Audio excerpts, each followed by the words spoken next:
year, there were 22,715 pupils in funded preschool education in Northern Ireland, which is 91% of 3-year-olds in the population. However, she makes a very valid point about how this needs to go further, as it will do across the other parts of the United Kingdom. Mr. Speaker, question number 2. Good morning, Mr. Speaker. With permission, I'll answer questions 2 and 13 together.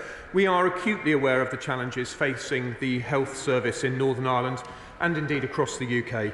That is why tackling waiting lists is one of the Prime Minister's top 5 priorities. The performance of the NHS in Northern Ireland is not good enough, substantially because much needed reforms have been avoided for years. Action to cut waiting lists and transform healthcare in Northern Ireland is the job of the devolved government, and for that reason, amongst many others, we urgently need the parties back in the executive. Simon Baines. Thank you, Mr. Speaker. Over 500,000 people in Northern Ireland are currently waiting either to see a clinician or to have treatment, which represents 1 in 4 of the population. And does my right honourable friend agree that health services desperately need a working executive to help address the huge problems that they are facing? Yes, Mr. Speaker. Without an executive, local leaders are not able to deliver reforms to transform public services, and that is now being felt in the most uncomfortable and undesirable and difficult of ways by people in Northern Ireland, especially by those on long waiting lists. Northern Ireland desperately needs a working executive. The other group question, Christine Jarvie. Thank you very much, Mr. Speaker. I share the expressed concerns about the lack of an executive in Northern Ireland and support for the NHS, which is struggling. But, as the Minister mentioned, we are also seeing similar problems across the United Kingdom. If it's one of the Prime Minister's priorities, could he not meet with the leaders of the NHS in each of the devolved nations and also the leaders of those devolved nations to discuss how they can learn from each other and perhaps tackle the problem on a wide scale across the board? Mr. Speaker, my right honourable friend, the Secretary of State, has just said to me that at the British Irish Council this time they didn't discuss health, but they have in the past, and that would be a good forum for that discussion. But of course, she'll realise it's rather above my pay grade, that particular question. Mary Glendon. Number 3, Mr. Speaker. Thank you, Mr. Speaker, and I thank the Honourable Lady for her question. I regularly discuss Northern Ireland affairs with my extremely interested Cabinet colleagues and keep them fully abreast of efforts being made to restore the power-sharing Northern Ireland executive. And my total focus is on the return of a devolved government, and the Windsor framework is the basis on which to do that. Mary Glendon. Thank you, Mr. Speaker. In the past, successful attempts to restore power sharing involved weeks of intensive talks between both governments as well as the 5 main parties in Northern Ireland. But there's a vagueness now about what the process currently is. Can the Secretary confirm he will try the previous tested methods over the coming summer? What I can give an assurance to the Honourable Lady is that no stone will be left unturned in trying to get the executive back up and running. The one thing that I did learn from the Windsor framework negotiations is that actually confidentiality in modern-day British politics and Western politics is key to try and get anything over the line. Alan Cairns. Thank you, Mr. Speaker. The Windsor framework will make a significant difference to businesses and communities in Northern Ireland as they seek to trade with the rest of the United Kingdom. But does my right honourable friend recognise that the Windsor Framework Agreement also has an international dimension, in that it has improved the status of the UK around the world, allowing the Prime Minister and the President of the United States to agree the Atlantic Declaration and other such agreements? Yeah, I thank the right honourable gentleman for his question, and it is true that, and I'm slightly surprised by the element of pleasure that worldwide institutions, other governments, the European Union, the United States government, as he said, have taken in seeing the Windsor framework come to fruition. And indeed, how now we are talking about all sorts of very important other things that seem to have been unlocked by the Windsor Frameworks Agreement. We now come to Secretary of State Peter Carroll. Thank you, Mr. Speaker. Today is a day of reflection across Northern Ireland, and I share the Secretary of State's support for those who are participating. The Secretary has said that government needs to demonstrate that Northern Ireland remains a strong and integral part of the United Kingdom in order to restore power sharing. A problem for him, though, is that his department still plans to impose immunity for terrorists on Northern Ireland against the wishes of all local parties and all victims groups there. Does he not see the damage this could do to the Union? This question, Mr. Speaker, is about the legacy bill that's currently having its report stage in the House of Lords. And I disagree fundamentally with the principle behind what the honourable gentleman is making. Yes, there are none of the political parties in Northern Ireland are behind this particular bill. But in great fairness to the Democratic Unionist Party, they've never been behind any sort of amnesty for the principal position on their part from the Belfast Good Friday Agreement onwards, which I completely understand. And I don't think I'll ever be able to win that argument with them. However, we do need to address the issues around we've got a question later on legacy about a family that needs information to allow themselves to reconcile the death of a family member. And I actually think the bill that we will present, which will be Article 2 compliant, I truly believe that, will actually go to getting information for a whole host of families that have not had it for well over 25 years. Peter Cupp. I'm grateful, Mr. Speaker, and I'm grateful for his detailed answer. There are ways forward that the DUP and other parties have supported, but the government have chosen a different path. His department cannot be fully focused on restoring power sharing while it is spending so much precious time on this bill. Yesterday, even the Irish government officially requested a pause in the passage of this bill through Parliament. The Secretary says the bill will be a different beast after the Lords, so will he consider giving people the time to assess the changes before it returns to this House? Again, I thank the honourable gentleman for his question. This bill has been a very long time in gestation. It had 2 days on the floor in this House in its original form this time last year.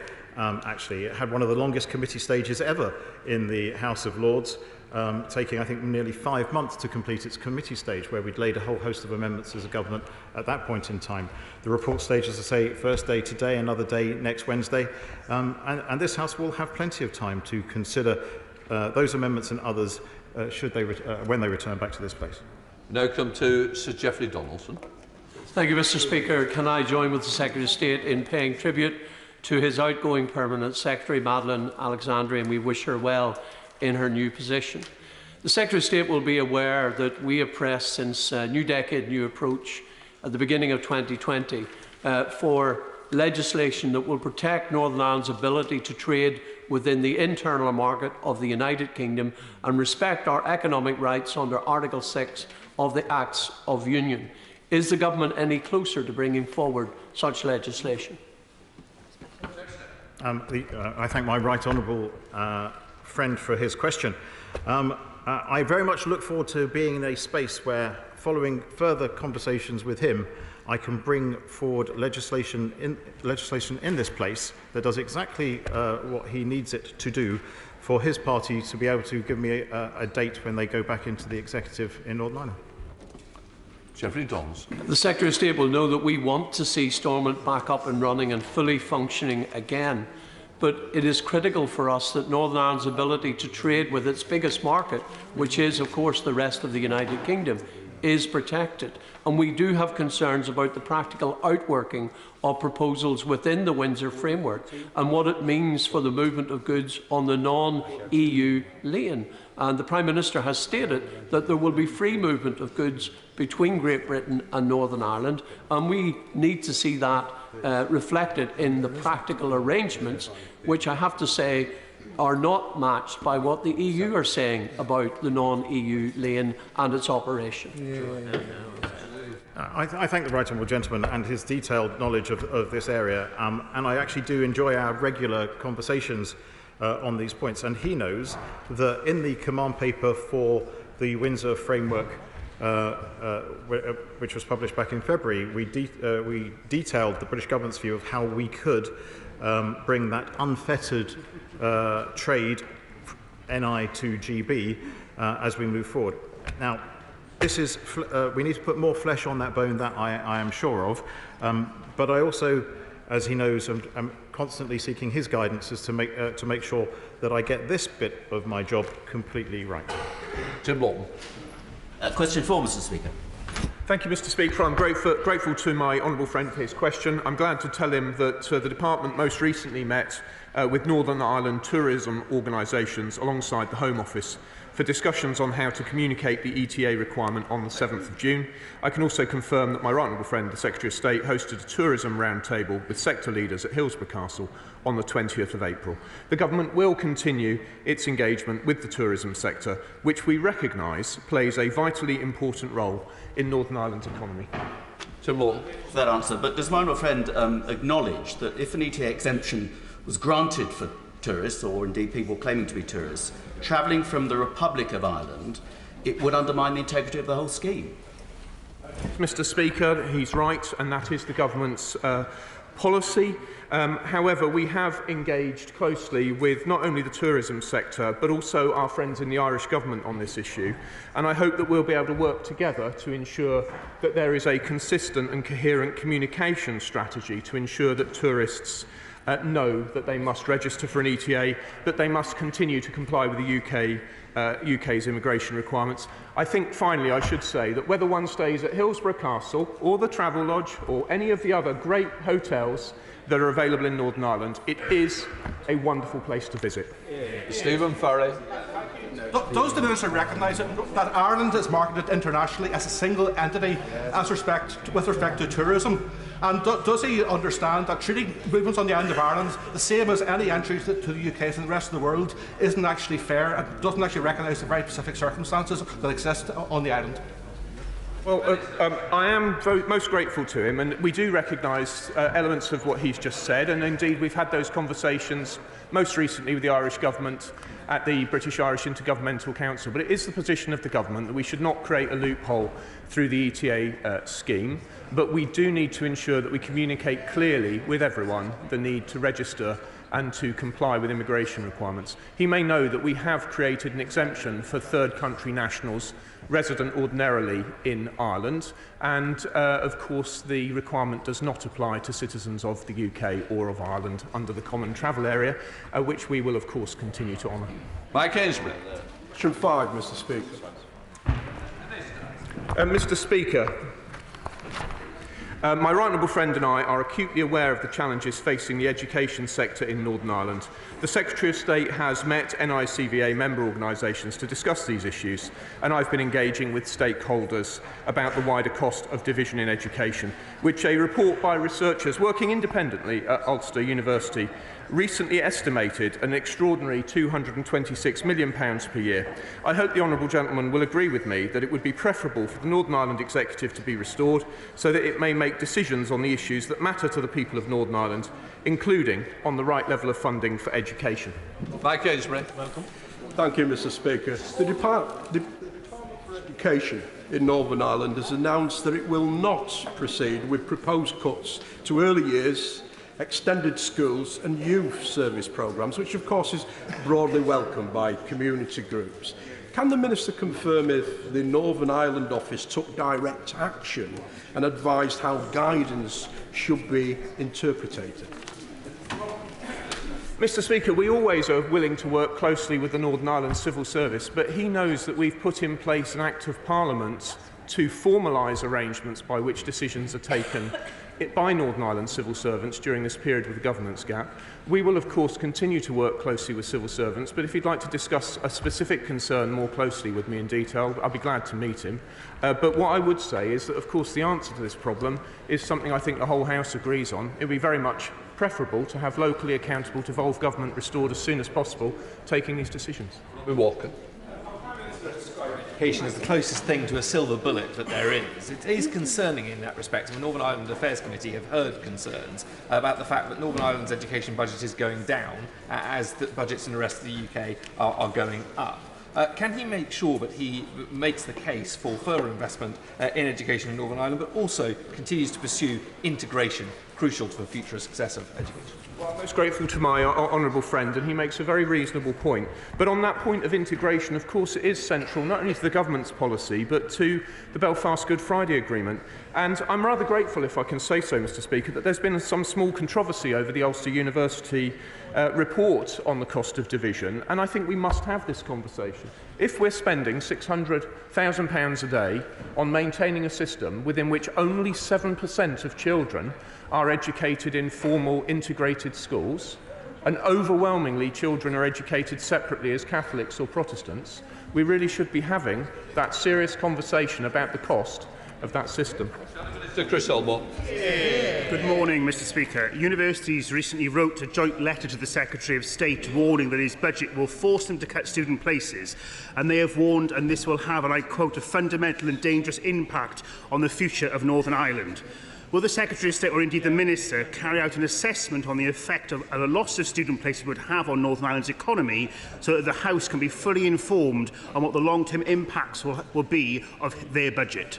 Mr. Speaker, we are in frequent conversation with the Vice-Chancellors, and he may know, he will remember, I'm sure, that we've taken a power to commission advice and to consult, and he'll know that there is a need to look at revenue raising. And I think all of those things come together and point in a direction which I hope in the end there'll be consensus for, to make sure that the higher education sector in Northern Ireland, which is excellent, continues to be a beacon of great education for the world.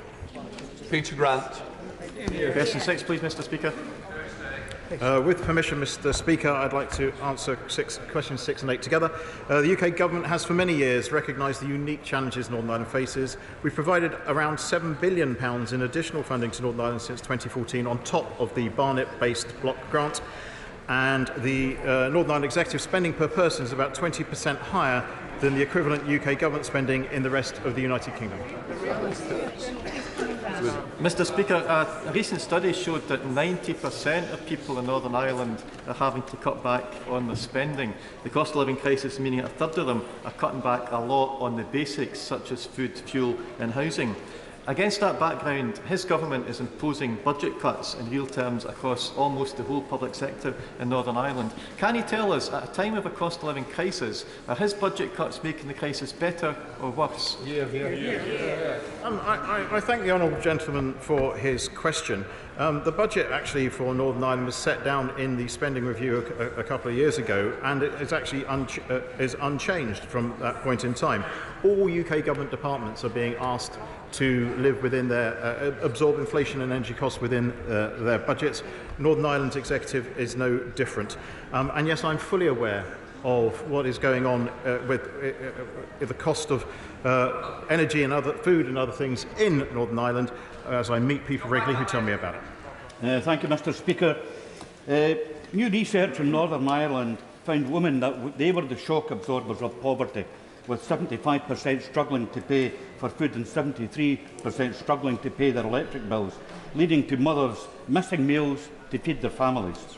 These saving efficiencies to the Northern Ireland budget include cuts to holiday hunger payments and now free school meals. Can the Minister explain why women and children are forced to starve to repair the chaos the Tories caused by their economy? I thank the honourable gentleman for his question. He's wrong in one aspect. I mean, the budget is actually a fair one and allows for statutory things to be delivered. I've met with women's groups. I meet with women's groups actually very, very regularly. Met with a whole group of them last week. I fully understand actually the implications of what the budget is. However, it should be for Northern Ireland ministers to sort out. Richard Thompson, the SNP spokesperson. Thank you, Mr. Speaker. But beyond the cost of living crisis, there is a crisis facing public services across Northern Ireland.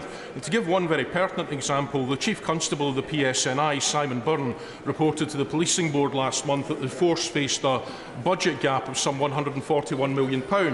That's a gap that can only be met by cutting police numbers further. And given that police numbers are already at 6,500, which is 1,000 below the recommended establishment figure quoted by Chris Patton, and the lowest number since 1978, that's clearly a poor situation. Given the severe terror threat, what will the UK Government do to ensure that Northern Ireland has a police force capable of meeting the continued security challenges, as well as meeting the needs of the communities the police force is there to serve? So the police budget in Northern Ireland is devolved. Obviously, it comes through the Department for Justice, and they are having to live within their means, just like every other department. But I regularly meet and talk to the Chief Constable, and indeed the UK Government also provides an extra £32 million finance each year for such security measures. Sarah Atherton.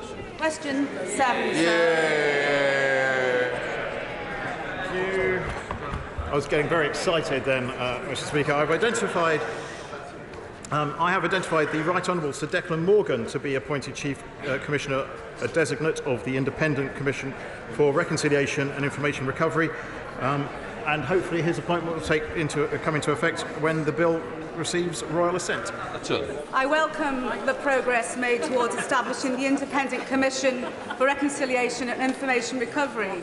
But after 40 years of waiting and my mentioning this case in the Chamber over the last 3.5 years, Mr Vaughan Jones and his family have never received a conclusive account of what happened to his brother Robert Tupara at Warren Point in 1979. Would the Secretary of State agree to meet with me to discuss this case and progress? Firstly, I thank the Honourable Lady for her question, and she raises a critical point, and I'd be delighted to meet with her to talk about it. But one I made earlier, that many families across Northern Ireland and Great Britain still do not have the answers they require about the acts of serious harm committed in the Troubles. The system has not worked as it is, which is why we need to pass this bill and establish the ICRIR as soon as possible. Jim Shannon. Thank you, Mr. Speaker. Can I thank the Secretary of State for that there? When it comes to recognising the need for reconciliation and information recovery, it can never, ever be a substitute for the victims when it comes to their access to justice. So can the Secretary of State confirm today that the innocent victims will always be a priority for the Northern Ireland Office and for this government? I can do that 100%, and he's completely right. Andrew Salu. Aye, Mr. Speaker. Mr. Speaker, with permission, I'll answer questions 9 and 11 together. As a result of the Windsor Framework, Northern Ireland will be in a unique position of being part of the UK internal market as of right, having privileged access to the EU market, being under UK services regulation, and having access to the free trade agreements to which we're acceding. In addition, I've led trade missions with InvestNI to Canada and South Korea to promote brilliant Northern Ireland businesses overseas, and will take further similar steps. Salute. What would be the benefit to businesses in Northern Ireland in working with the Export Academy? Mr. Speaker, I'm very grateful to him for highlighting the Export Academy brought forward by the Department for Business and Trade. And to illustrate their success, I'd point to Loudon Guitars, who take their products from County Down, their factory in County Down, to customers in Australia. I would encourage businesses across Northern Ireland and indeed across the UK to use the Export Academy, as he implicitly suggests. Thank you, Mr. Speaker. How will the new New Deal for Northern Ireland funding help boost economic growth and increase Northern Ireland's competitiveness overseas? Mr. Speaker, £400 million of New Deal for Northern Ireland funding will underscore the UK's commitment to supporting and protecting the interests of people and businesses in Northern Ireland. New Deal funding has been invested in projects such as a £15 million project for Skill Up to improve skills, £11 million for a cyber AI hub at Queen's University Belfast, and a number of other projects, including £8 million for InvestNI to help promote trade. Mr. Speaker, it's a commitment of which we're very proud, and I could speak at even greater length. Ian Paisley. Mr. Speaker, what is the Northern Ireland Office doing? And what is the Minister doing to promote Northern Ireland businesses at COP28? This will be a significant opportunity for Northern Ireland businesses to be marketed on the world stage, especially hydrogen technology, which we have a hub there. Mr. Speaker, I know that the Honourable Gentleman has a personal interest in this subject. I'd be very happy to meet with him to discuss how we can do more. I know that there are some excellent businesses in Northern Ireland, like Catagen, with an incredible technology for converting wind power and water into hydrocarbon fuels, and they're extraordinary businesses which should have the opportunity to participate. I'd be glad to meet with him to discuss what more can be done.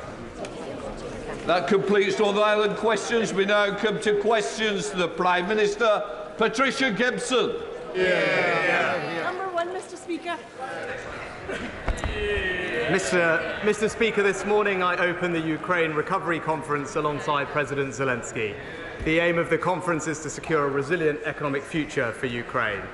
And as we mark the 75th anniversary of the arrival of the Empire Windrush tomorrow, I'm sure the whole House will celebrate the contribution of the Windrush generation who have done so much to build the Britain that we cherish today. And, Mr. Speaker, this Armed Forces Week We thank them for all they do to keep our country safe. This morning I had meetings with ministerial colleagues and others. In addition to my duties in this House, I shall have further such meetings later today. Patricia Gibson. Thank you, Mr. Speaker. As inflation continues to outstrip pay awards, and tomorrow we expect to see the 13th consecutive rise in interest rates, will the Prime Minister tell the House by how much living standards have fallen during his 8 months in office?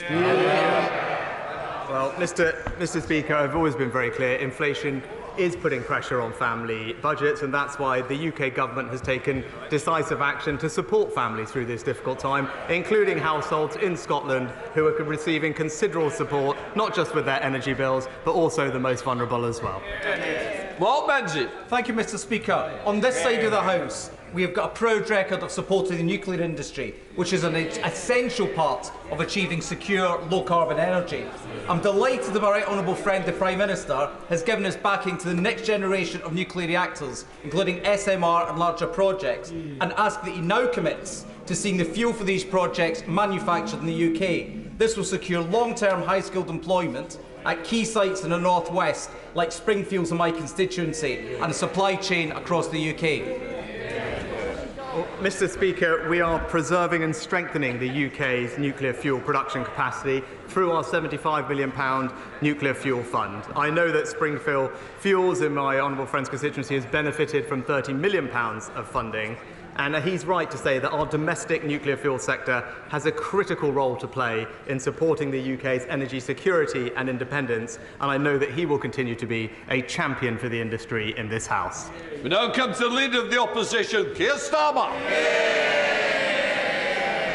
Thank you, Mr. Speaker. Can I join the Prime Minister in his comments about the Windrush generation who've contributed so much to our country and to the armed forces in this week and all weeks? And Glenda Jackson's passing leaves a space in our cultural and political life that can never be filled. She played many roles with great distinction, passion and commitment. Academy Award-winning actor, campaigning Labour MP and an effective government minister. We will never see talent like hers again. Mr. Speaker, one of the Prime Minister's own MPs says Britain is facing a mortgage catastrophe. Does he agree with her? Well, Mr. Speaker, can I start by joining the honourable gentleman in his tribute to Glenda Jackson? And Mr. Speaker, it's also right that we do support those with the mortgages, and this is why the absolute right economic priority is to halve inflation. Because inflation is what is driving interest rates up, inflation is what erodes people's savings and pushes up prices and ultimately makes them poorer. Now, this is why, a long time before I had this job, I highlighted the importance of tackling inflation. It's why that I said it is never easy to root out inflation, but we will take the difficult and responsible decisions to do so. It's an approach that the IMF has strongly endorsed in their words, and describing our actions as decisive and responsible. Mr. Speaker, I realise the Prime Minister spent all week saying he doesn't want to influence anyone or anything. It was certainly keeping to that with his answer. He knows very well the cause of the mortgage catastrophe. 13 years of economic failure and a Tory kamikaze budget which crashed the economy and put mortgages through the roof. So will the Prime Minister tell us how much the Tory mortgage penalty is going to cost the average homeowner? Well, Mr. Speaker, as ever, the honourable gentleman isn't aware of the global macroeconomic situation. But let me do. But substantively,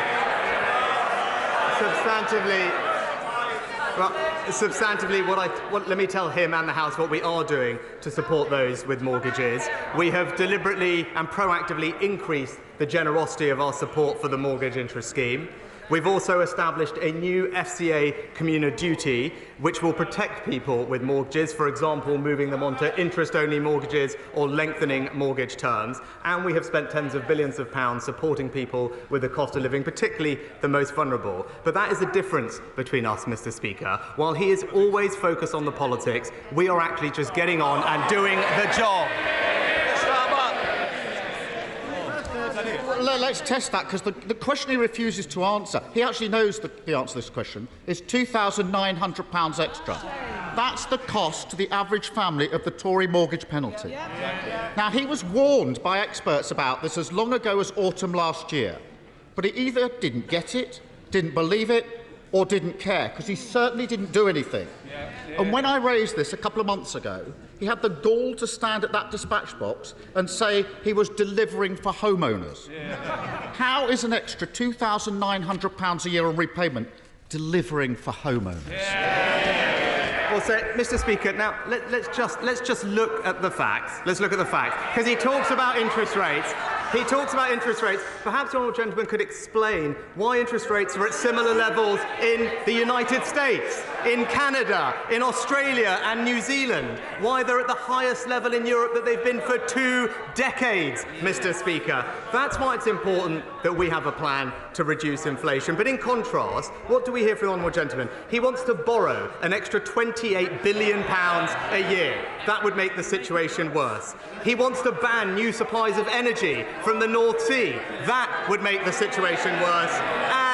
And he wants to give in to unions' unaffordable pay demands. That would make the situation worse. Mr. Speaker, he doesn't have many policies, but the few that he does have all have the same thing in common. They're dangerous, inflationary, and working people would pay the price.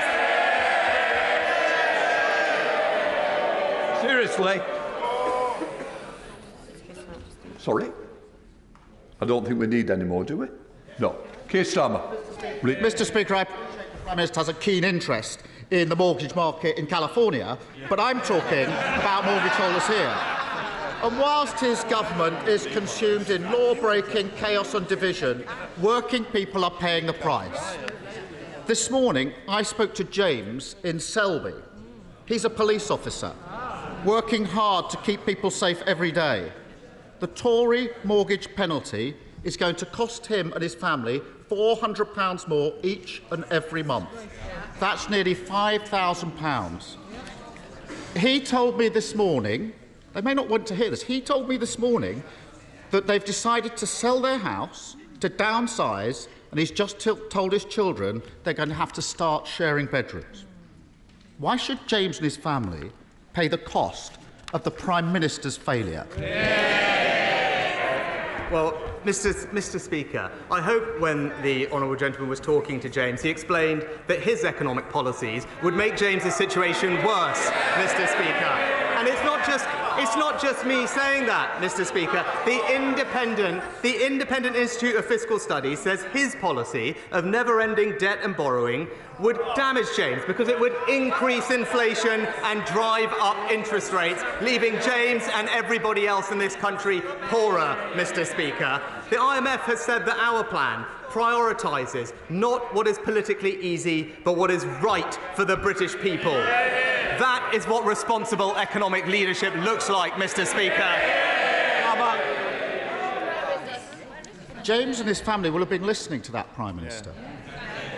And their plight should keep them awake at night, because over the next few years, 7.5 million people are going to be in the same boat, all paying the Tory mortgage penalty, month after month after month.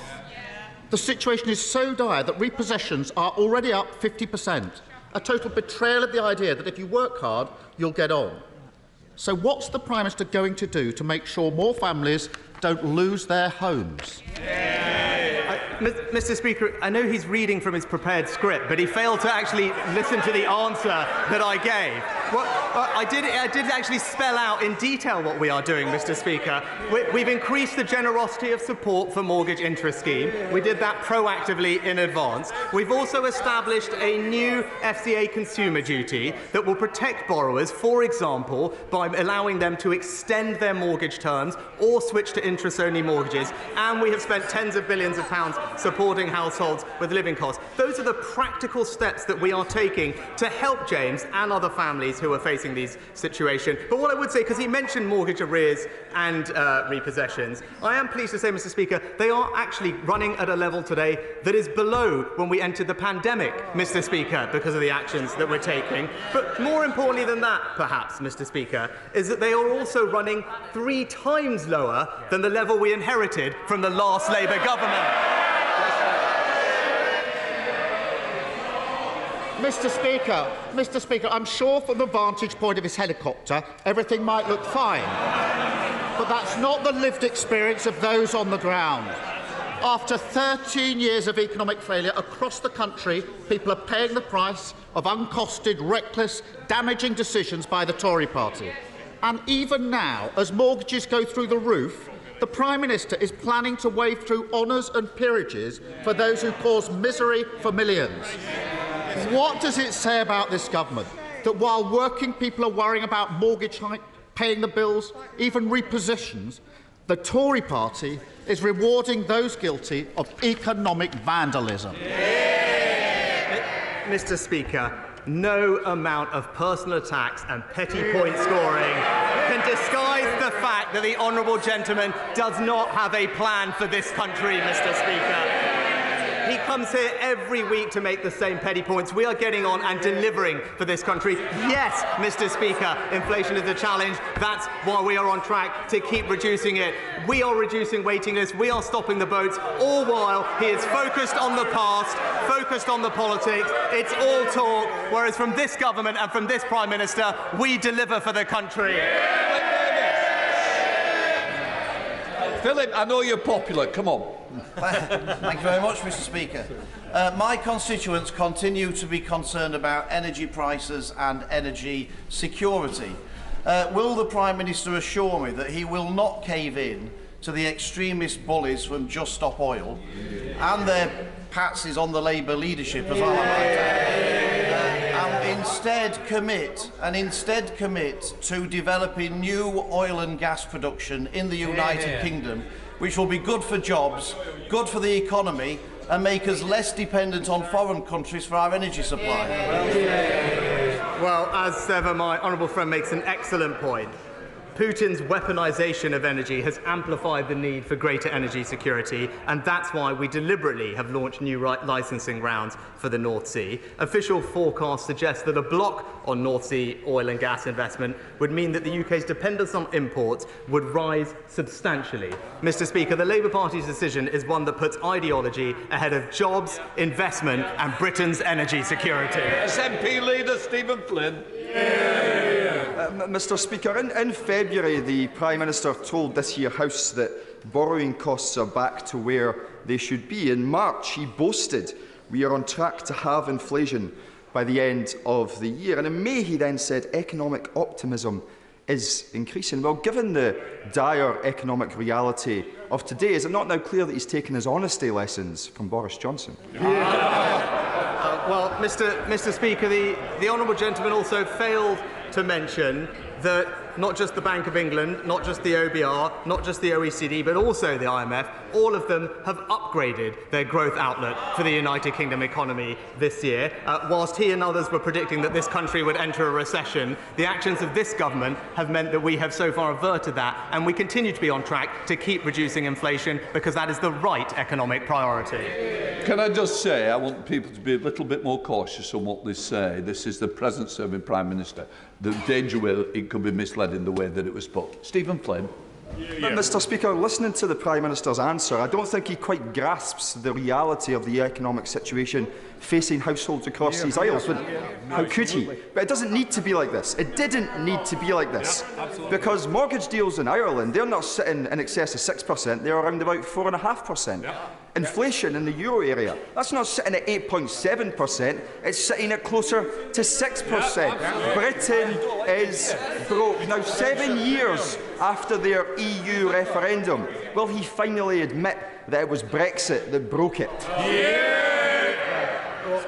Mr. Speaker, again, I don't think the honourable gentleman was paying attention earlier. Interest rates in this country are at similar levels to they are in America, in Canada, in Australia and in New Zealand, Mr. Speaker. The rise in inflation and interest rates is a global phenomenon, but that's why Early, I set out that it was the right economic priority to have to bring inflation down. That's what this government would do. But that requires, Mr. Speaker, that requires difficult and responsible decisions. That's what leadership looks like. I don't think the SNP will ever do the same thing. Virginia Crosby. Thank you, Mr. Speaker. Wilver, in my constituency of Anismore, is recognised as the best site for small modular reactors and large-scale new nuclear in the UK. Given the UK government's commitment to nuclear and Wilver, when can my Anismore constituents expect to hear the result of Great British Nuclear's small modular reactor competition? Diolch yn fawr.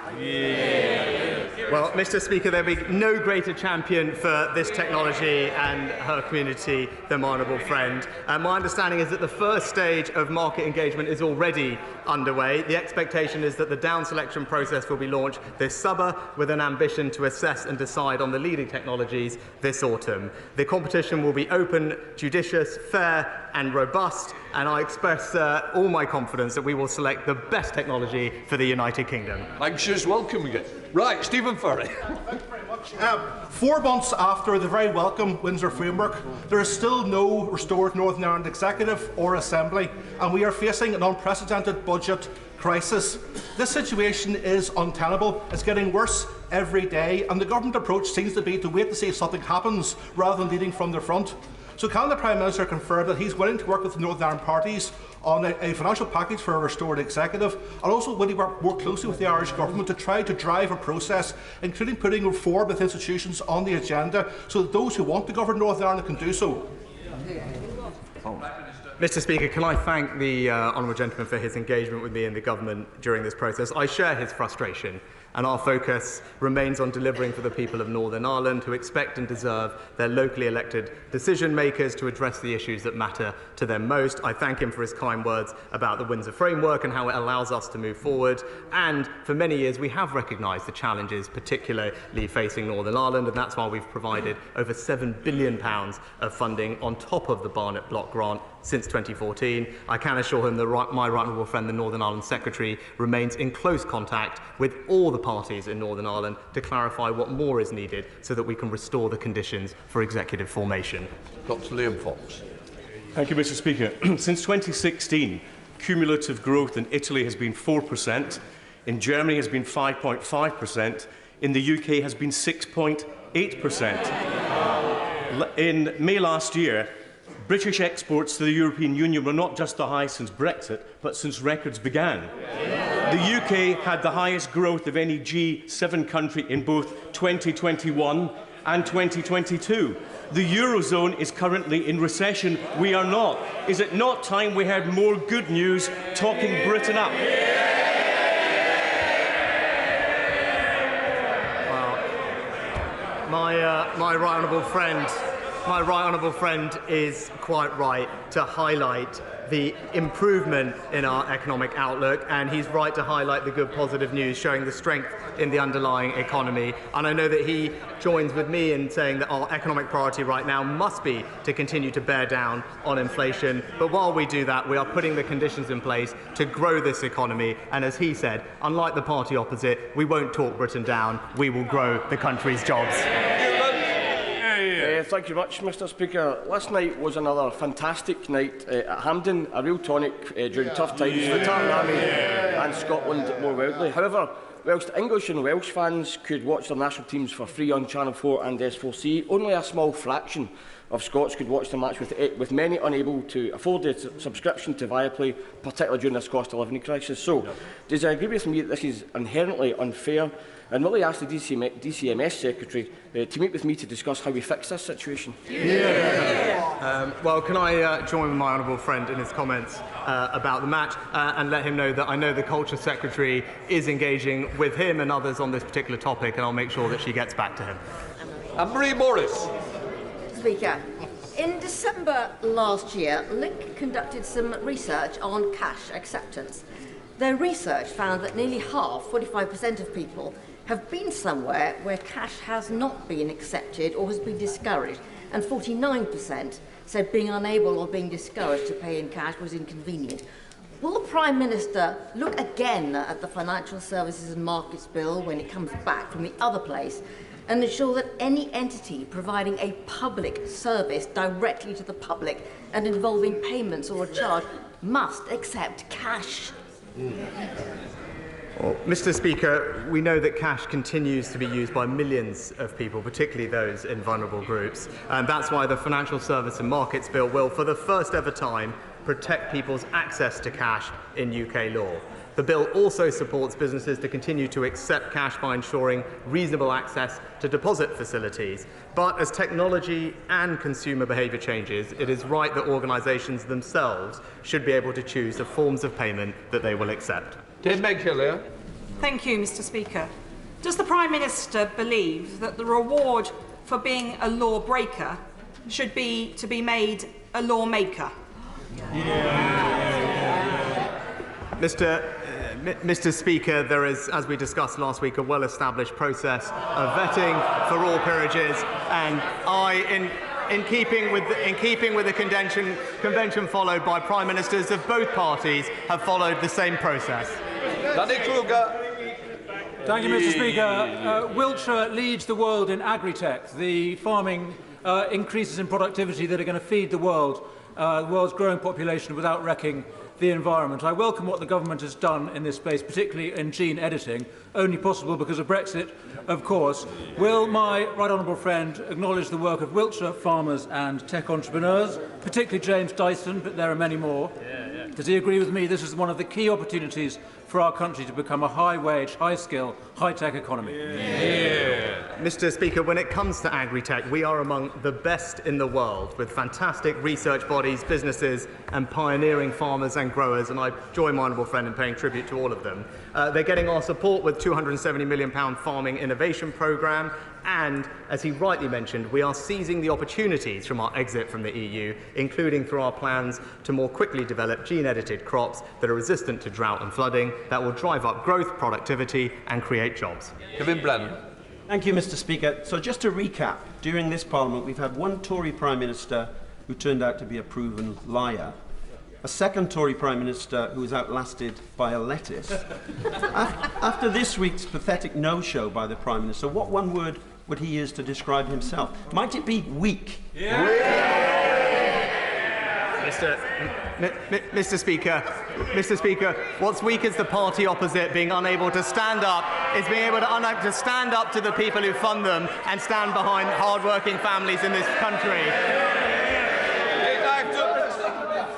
Mr. Speaker, I welcome the steps the Prime Minister is taking to stop illegal, dangerous and unnecessary small boat crossings, which are overwhelming our asylum system. But I have to raise significant concerns about a recent decision to stand up a third hotel in Burton, as well as increase capacity at another hotel by 64%.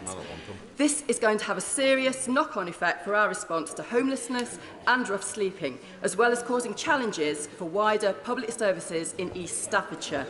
What further support can the Prime Minister provide local authorities in East Staffordshire to deal with these urgent concerns? Well, Mr. Speaker, this is why we need to stop the boat so that we can relieve the unsustainable pressure on our asylum system and accommodation services, which is costing British taxpayers over £3 billion a year. Our new bill will ensure that anyone arriving illegally will be detained and swiftly removed, but in the meantime we will take action to address the unacceptable costs of housing migrants in hotels.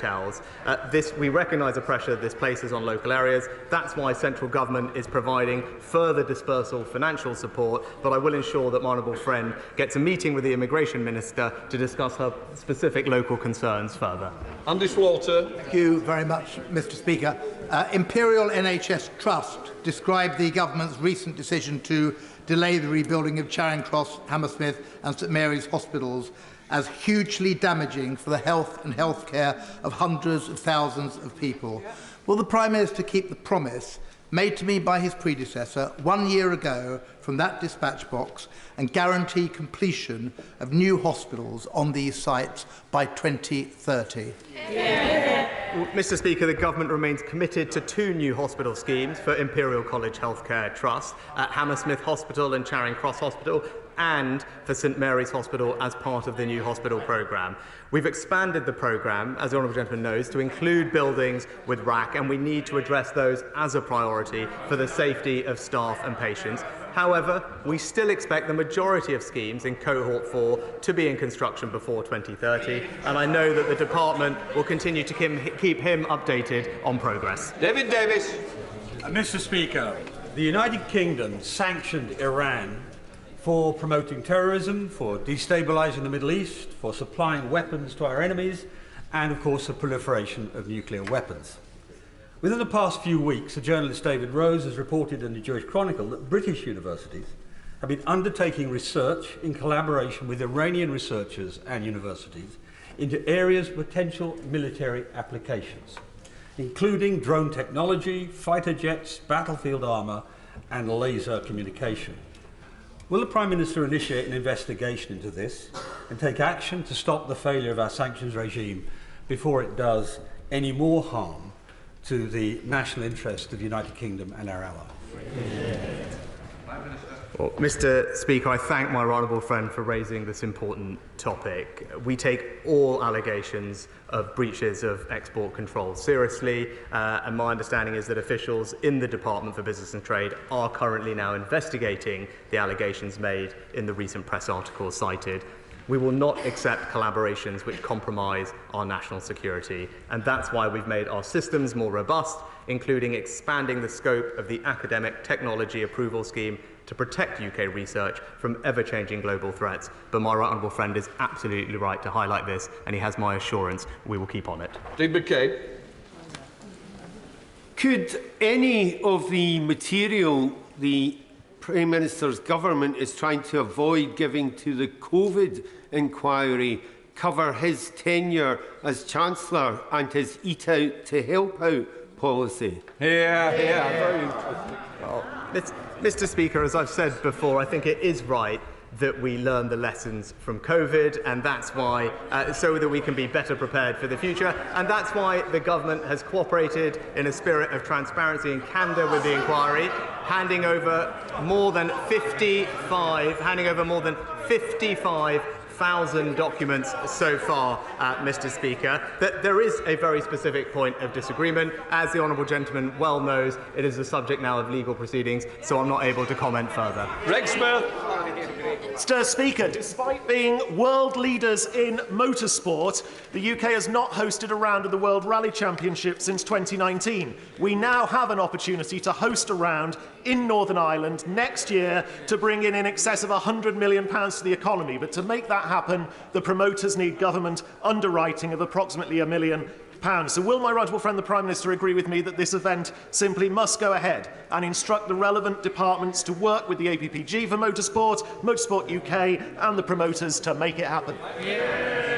Well, Mr. Speaker, Northern Ireland is a fantastic place to host international events, and I'm delighted that my honourable friend shares my enthusiasm for driving forward prosperity in Northern Ireland. And with tourism, though, being devolved in Northern Ireland, I suggest he engages with Tourism NI on this potential event, and I look forward to hearing how he gets on. Israel Black.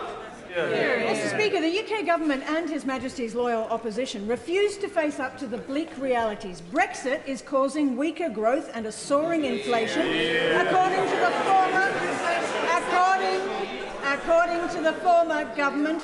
governor of the Bank of England. The LSE says EU trade barriers have added an average £250 to household food bills, and Scots fishing chiefs are saying they were sold down the river and scoff at the talk of treaty renegotiation as just spin.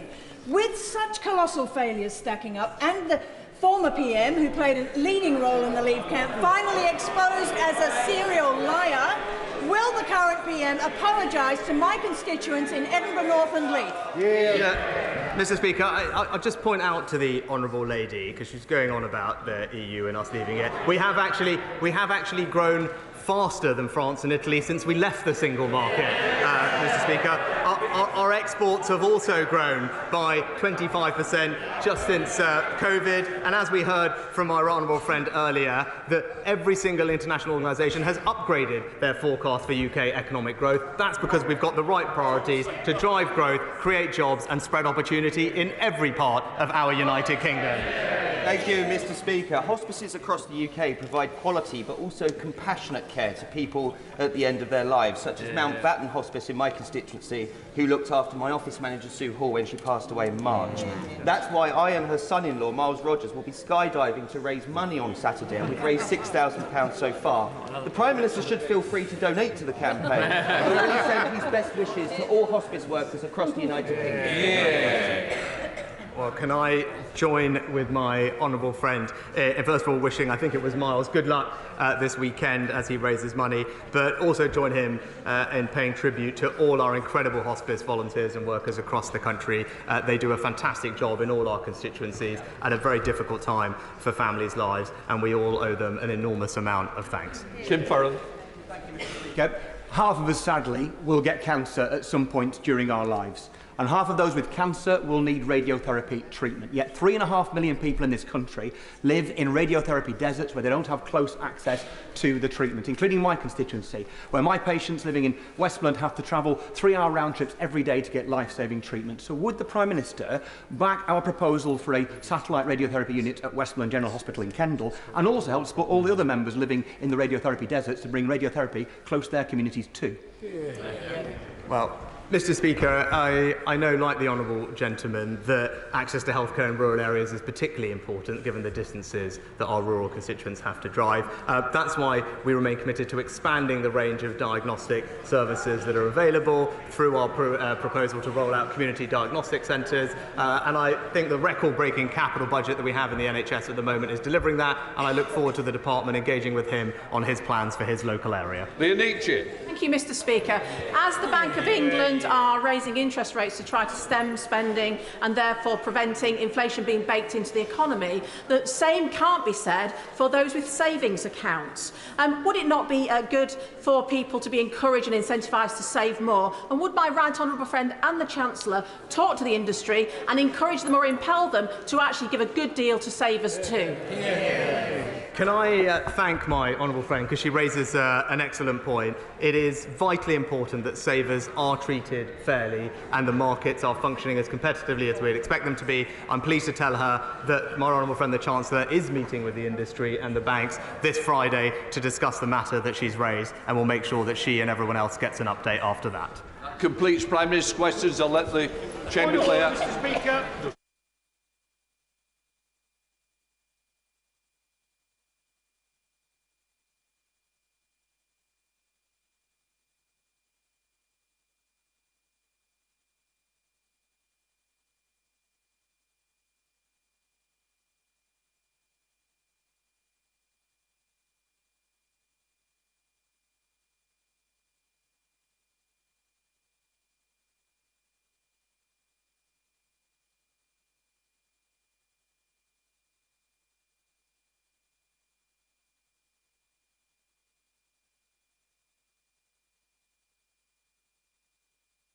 Point of order, Carl Turner. Thank you, Mr. Speaker. On the 24th of May, in Prime Minister's questions, I asked the Prime Minister why it was that he was forcing the British public to pay the legal bill for Boris Johnson for the Privileges Committee, which is a committee, a parliamentary committee of this House.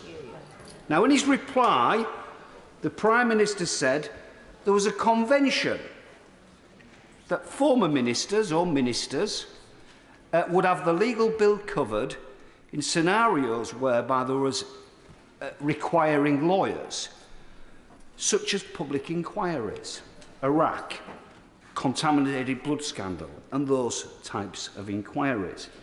What the Prime Minister did, Mr. Speaker, was suggest that the precedent was already set. It isn't.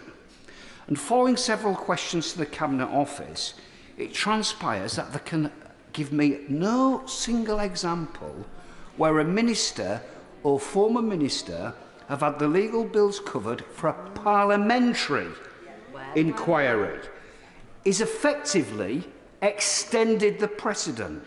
So how, Mr. Speaker, do we get the Prime Minister to come back to the dispatch box, apologise and correct the record?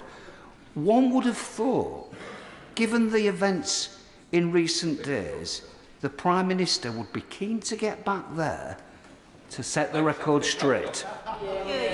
Can I first of all say I'm very grateful to the honourable member for giving notice of the point of order. You will have heard me say before, if ministers and others have different interpretations of events, it's not for the chair to determine which is correct. That said, and I stress this, that said, if a mistake has been made by a minister, they should, of course, correct the record. And what I do know, I know very well about the honourable member. He may have raised it here, but this is certainly not the end. He will continue to pursue different avenues, and I'm sure that he'll be using the table office to use their good offices for their advice to ensure that he will continue until he gets, I presume, an answer. May not be what he wants, but I'm sure he will get an answer. So I want to say that the honourable member has put on record for us all to know. Right. Thank you, Mr. Speaker.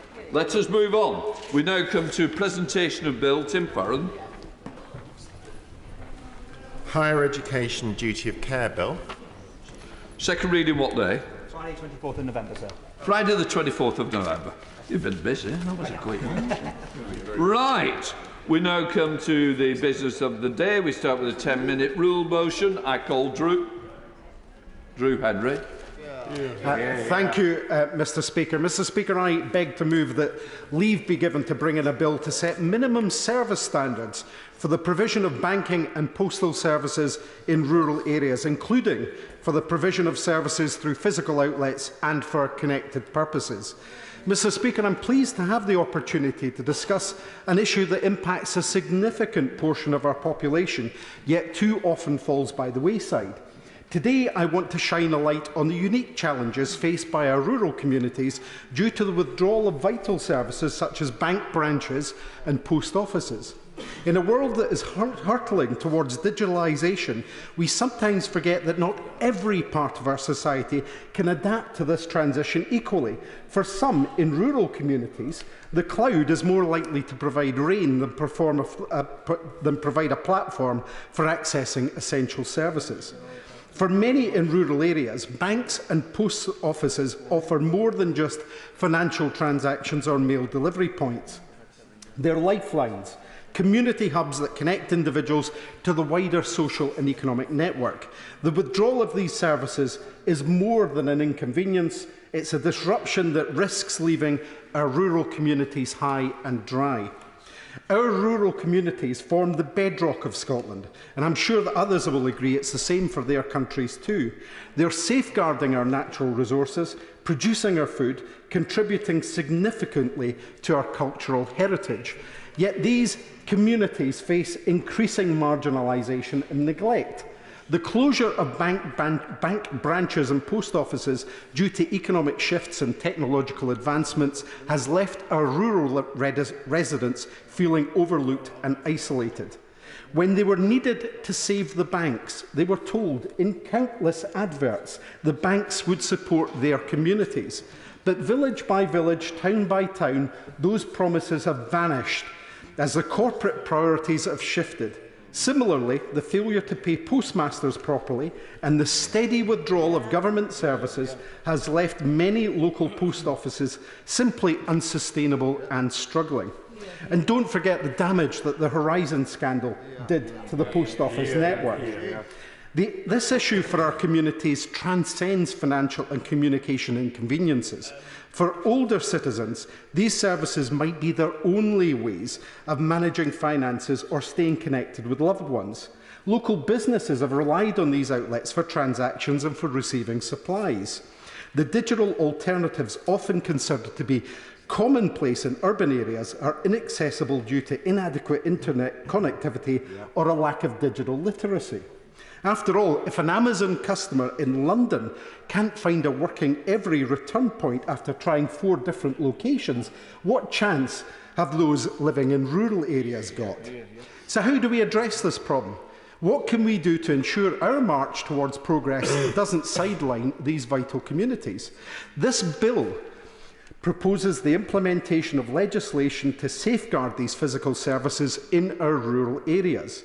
The legislation would mandate a minimum number of physical branches per population, ensuring rural communities have access to these crucial services. While we must certainly invest in improving digital infrastructure and digital literacy programmes, the physical presence of these services is indispensable.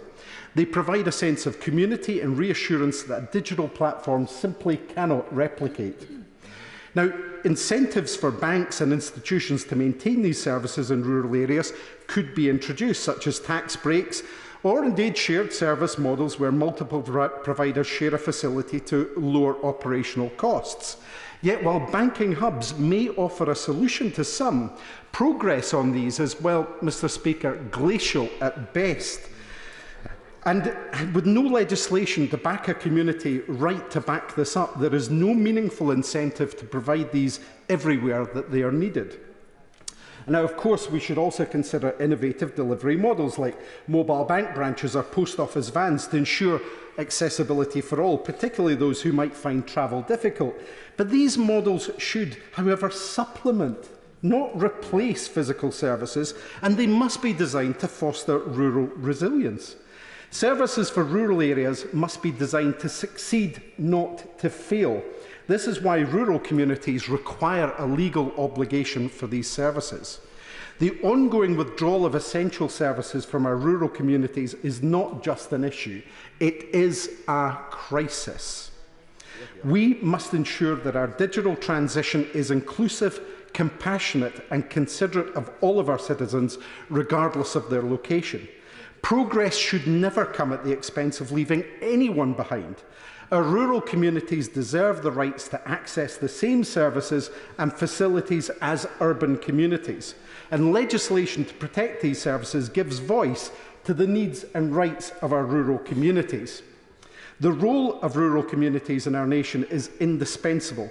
Preserving our environment, ensuring food security and maintaining cultural heritage, yet these communities are often sidelined, left grappling with dwindling essential services.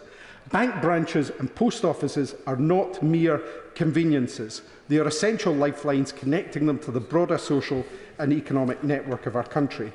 The UK government's inaction in addressing these issues has left our rural communities floundering. The onus lies here in Westminster, where the power has been retained. The UK government are the only ones currently capable of taking action, yet concrete measures to halt the decline of these essential services have been sorely lacking. Without intervention, the digital divide will continue to widen, and our rural communities will face increasing marginalisation. It's crucial that the UK government take proactive steps to tackle this issue, or devolve the power to Scotland to do so, for us to do so ourselves. In Scotland, especially after Brexit, our rural communities are experiencing population decline. Young people are leaving, obviously, to seek new opportunities elsewhere without the new blood we had previously coming in, leaving behind an ageing population. This demographic shift poses its own challenges, from a dwindling workforce to added strains on services for the elderly. The very fabric of these communities, the traditions and practices preserved over generations, are consequently at threat. Now, immigration can play a significant role here. By welcoming new Scots from overseas into these areas, we introduce new residents eager to contribute to the local economy and community. But we must also strive to create inclusive, welcoming communities that can support that necessary growth and sustainability of these towns and villages. Now, with independence, we can do that ourselves, but action is needed now. So inclusion, Mr. Speaker, the survival and prosperity of our rural communities, particularly in Scotland, require a multi-pronged approach. The protection of essential services, investment in infrastructure, the creation of opportunities are all threads in this intricate tapestry. The fate of our rural communities is intrinsically linked with that of our nations. By ensuring their survival and growth, we create a resilient and diverse Scotland, rich in tradition and culture and natural resources. This could be true for the other nations of the UK as well. Let's not forget that progress isn't solely about thriving cities and technological innovations. It's also about our villages and towns, the farmlands, and the people who call these places their home. Yeah. The strength of our nations lies in the unity and welfare of all of our communities, both rural and urban. Let's ensure we uphold this strength by safeguarding the services our rural communities depend on. Thank you. Yeah. That the honourable member have leave to bring in the bill. The question is that the honourable member have leave to bring in the bill. As many of that opinion say aye. Aye. The contrary, no. I think the ayes have it. The ayes have it. Who will prepare to bring in the bill? Thank you, Mr. Speaker. Brendan O'Hara, Ben Lake, Marion Fellows, Alan Dorrans, Angus Brennan McNeill, Richard Thompson, Patricia Gibson, David Linden, Dr. Philippa Whitford, Owen Thompson, Alan Brown and myself.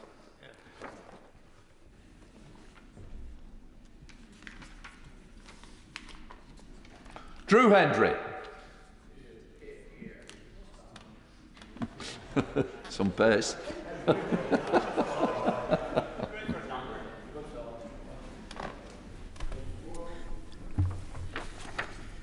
Banking and Postal Services, Rural Areas Bill. Second reading what day? Friday, 24th of November, Mr. Speaker. Friday the 24th of November. Thanks, Drew. Thank you. Right. The clerk will now proceed to read the orders of the day. Strikes, Minimum Service Levels Bill. Consideration of Lord's message. Whip. Now. I should inform the House that none of the Lord's amendments in the message engages the Commons financial privilege. Amendments I, the message, engages the Commons financial privilege. We will now begin with the Government motion to disagree with the Lord's Amendments 2B, with which we will consider the motion to disagree with Lord's Amendments 4B, and the motion to disagree with Lord's Amendments 5B, 5C and 5D. I call the Minister to move the motion to disagree with Lord's Amendments 2B. Minister Holloway. I'm grateful, Mr. Speaker, and I beg to move that this House disagrees with Lord's Amendment 2B. There are three motions before the House this afternoon. Whilst I am grateful that both Houses have now reached agreement on the appropriate territorial application of the bill, it is with regret that we have not yet reached agreement on these remaining issues. I must once again urge this House to disagree with the amendments before us today. Again, the bill has been amended in ways that would delay implementation or seriously limit the operation of minimum service levels, meaning that we cannot provide for the all-important balance between the ability of unions and their members to strike and the ability of the wider public to access key services during periods of strike action that our country needs. I'll briefly summarise for the House the reasons that these amendments in lieu remain unacceptable to the Government. First, to Amendment 2B, Noble Lords are seeking to introduce additional consultation requirements and new parliamentary scrutiny processes. We recognise the importance of ensuring that the public, employers, employees, trade union and their members are all able to participate in the setting of the minimum service levels. That is why we ran consultations on that basis to apply MSLs to ambulance, fire, passenger rail services. The Government maintains that the bill enables the appropriate consultation to take place, and we are confident that the affirmative procedure will allow Parliament to conduct proper scrutiny of secondary legislation. Happy to give way. Gavin Ray. On that point, Clause 234F at the moment says that the Secretary of State must consult such persons as the Secretary of State considers appropriate. So does that not mean there's no obligation to consult at all? The Secretary of State can actually take that decision. He or she doesn't think any needs consulted. So that's the importance of the Lord's Amendment, isn't it? Set out anybody he thinks wasn't able to make a contribution to the consultation, please do let me know. But that consultation was open for anybody to make a submission, and all those submissions will be properly assessed by the ministers and officials. The amendment, just make a little progress if I can. We're turning out to the amendments that restrict the ways in which we can ensure minimum service levels are actually achieved. Amendment 4B still leaves employers powerless to manage instances of non-compliance when workers strike, contrary to being named on a work notice. I'll give the way to the Honourable Lady. I'm grateful to the Minister giving way. Could he set out the timescale for the consultation and how he intends to carry out that consultation? Well, the consultations, as she may well know, have closed in terms of the initial consultations we had. They were around the middle of May, 9th to 11th of May. So those submissions will now be considered and we will report back to the House accordingly. The bill takes... is the Honourable Lady wants to intervene? Thank you very much. I thank the Minister for giving way. Just to be absolutely clear, Amendment 2B addresses the concerns which many of us in this place have about the right to strike and how that will be protected. So can the Minister tell us how the Government is going to ensure that these minimum service levels are fair and balanced and don't affect that right to strike? Well, thank you for her intervention. We are very clear that we want to maintain the right to strike, and indeed, in terms of how previous